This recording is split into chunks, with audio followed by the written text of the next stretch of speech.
বিসমিল্লাহির রহমানির রহিম। আসসালামু আলাইকুম ওয়া রাহমাতুল্লাহি তাআলা ওয়া বারাকাতুহু।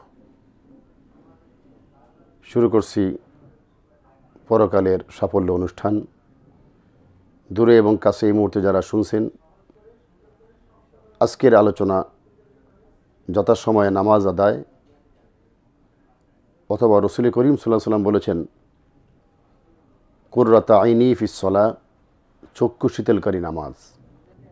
সম্মানিত উপস্থিতি, রাসূল করিম সাল্লাল্লাহু আলাইহি ওয়াসাল্লাম তার নিঃসৃত বাণী হাদিস গ্রন্থে, সিয়াসিত্তা থেকে শুরু করে সকল হাদিস গ্রন্থেই অসংখ্য হাদিস নামাজের উপরে পাওয়া যায়। পেয়ারা হাবিব মুহাম্মদুর রাসূলুল্লাহ সাল্লাল্লাহু আলাইহি ওয়াসাল্লাম যখন তিনি দুনিয়া থেকে বিদায় নেবেন, তখনও তিনি নামাজের কথা বলছেন এভাবে, আসসালাতু আসসালাত আসসালাত, নামাজ নামাজ নামাজ। কোনো একদিন নবী মুহাম্মদুর রাসূলুল্লাহ সাল্লাল্লাহু আলাইহি ওয়াসাল্লাম সাহাবা একরামদের সামনে ধর্মীয় বিভিন্ন বিষয় আলোচনার প্রাক্কারে আল্লাহর হাবিব সাহাবা একরামদেরকে লক্ষ্য করে বলছেন, হুব্বিবা ইলাইয়া মিন দুনিয়াকুম সালাস, তোমাদের দুনিয়ার বিষয়সমূহের ভিতর থেকে তিনটি জিনিস আমার কাছে সবচাইতে বেশি পছন্দনীয়, অথবা আমি তিনটি জিনিসকে বেশি পছন্দ করি, ভালোবাসি। সাহাবায়ে কেরাম রাদিয়াল্লাহু তাআলা আনহুম আজমাইন জিজ্ঞাসা করলেন, ইয়া রাসূলুল্লাহ, সেই তিনটি জিনিস কি? মহানবী সাল্লাল্লাহু আলাইহি ওয়াসাল্লাম বললেন, এক নম্বর হচ্ছে কুররাতু আইনি ফিস সালাহ, যথাসময় নামাজ আদায়, চক্ষু শীতলকারী নামাজ আদায়। আমি যে অবস্থায় থাকি না কেন, আমি নামাজকে পছন্দ করি, নামাজকে ভালোবাসি, নামাজ আদায় করা পছন্দ করি। এই জন্য পেয়ারা হাবিব মুহাম্মদুর রাসূলুল্লাহ সাল্লাল্লাহু আলাইহি ওয়াসাল্লাম শুধু ৫ ওয়াক্ত নামাজকে তিনি গুরুত্ব দিতেন না, তিনি তাহাজ্জুদ নামাজ, নফল নামাজ, নফল সালাতের উপরে তিনি গুরুত্ব আরোপ করতেন। এমনকি তিনি বলেই ফেললেন যে চক্ষু শীতলকারী নামাজ, তার মানে তিনি নামাজটাই ছিল এমন একটি ইবাদত তার কাছে যে সবচাইতে শান্তিপ্রিয়, আনন্দদায়ক। আমরা সকলে জানি রাসূল করিম সাল্লাল্লাহু আলাইহি ওয়াসাল্লাম জীবনে কোনো গুনাহ বা পাপ করেন নাই, কোনো নবী রাসূলই করেননি। তারপরেও আল্লাহর হাবিব মুহাম্মদুর রাসূলুল্লাহ সাল্লাল্লাহু আলাইহি ওয়াসাল্লাম নামাজ যখন পড়তেন, অনেক সময় পাগুলো ফুলে যেত। এমন মহব্বত, এমন ভালোবাসা, এমন আজমত নিয়ে তিনি নামাজ আদায় করতেন। এই প্রসঙ্গে জীবন্ত কবি রুহুল আমিন খান কবিতা বলতে গিয়ে বলছেন নবীর শানে, তরিকা তার ত্যাগ করি, করছি জুলুম পড়ছি ভুলে, দাঁড়িয়ে থেকে সালাতে যার পদযুগল উঠত ভুলে। তিনি নামাজ পড়েছেন, ঘন্টা পর ঘন্টা তিনি নামাজে ব্যয় করেছেন, তিনি অনুভব করেননি কত ঘন্টা, কত সময় পার হয়ে গেল। কেন এমন?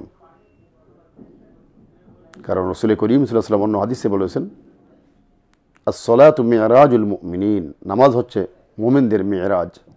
তার মানে আল্লাহর দিদার, আল্লাহর সাক্ষাৎ। বান্দা যখন নামাজে দাঁড়ায়, সে আল্লাহর সামনে দাঁড়ায়। হাদিসে জিবরিল সহ অসংখ্য হাদিসের ভিতরে এই কথাগুলো পাওয়া যায় যে তুমি নামাজ এমনভাবে পড়ো যে তুমি আল্লাহকে দেখছো, অথবা তিনি আল্লাহ তোমাকে দেখছেন। কাল কিয়ামতের ময়দানে রাসূল করিম সাল্লাল্লাহু আলাইহি ওয়াসাল্লাম আরেকটি হাদিস উল্লেখ করেছেন, আউয়ালু মা ইউহাসাবু আলাইহিল আবদু আনিস সালাহ। কাল কিয়ামতের ময়দানে, কঠিন দিবসে, যেদিন কেউ কারো কোনো কাজে আসবে না, সন্তান পিতার জন্য, পিতা সন্তানের জন্য, মা সন্তানের জন্য, সন্তান মায়ের জন্য, প্রত্যেকেই নাফসি নাফসি বলবে। সেই কঠিন দিবসে নামাজ তার জন্য ডাল হবে।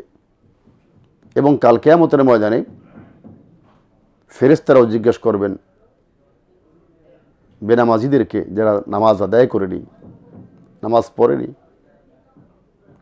মা সালাকাকুম ফি সাকার, তোমরা আজকে এই সাকার নামক জাহান্নামে কেন আসলে? বেনামাজি স্বীকার করবে, অকপটে বলবে, ক্বালু লাম নাকু মিনাল মুসাল্লিন, আমরা নামাজি ছিলাম না, নামাজ পড়িনি। ওয়ালাম নাকু নুতঈমুল মিসকিন, আমরা গরিব দুঃখীকে খাদ্য দিইনি। ওয়াকুন্না নাখুদু মাআল খাইদিন, যারা দম্ভ করে অহংকার করে এই নামাজ থেকে, দিন থেকে মুখ ফিরিয়ে নিয়েছে, আমরা তাদের সঙ্গেই চলতাম ফিরতাম। হাত্তা আতানাল ইয়াকিন, এভাবেই আমাদের মৃত্যু এসে গেছে, শেষ সময় এসে গেছে। এই যে কথাগুলো বলা হয়েছে, রসুল করিম সাল্লাল্লাহু আলাইহি ওয়াসাল্লাম যে কথা বললেন, প্রথম প্রশ্ন হবে নামাজ সম্পর্কে। আল্লাহ সুবহানাহু ওয়া তাআলার কোরআনেও সেই কথাই উল্লেখ করা হয়েছে, বিধৃত হয়েছে। এবং তিনি তুলনা করেছেন মেরাজের সঙ্গে নামাজকে। যার নামাজ ঠিক তার সব ঠিক, যার নামাজ ঠিক নেই তার কোনোটাই ঠিক নেই। এই জন্য নামাজের বিকল্প কোনো ইবাদত আল্লাহ সুবহানাহু ওয়া তাআলা কোনো বান্দাকে দেন নাই।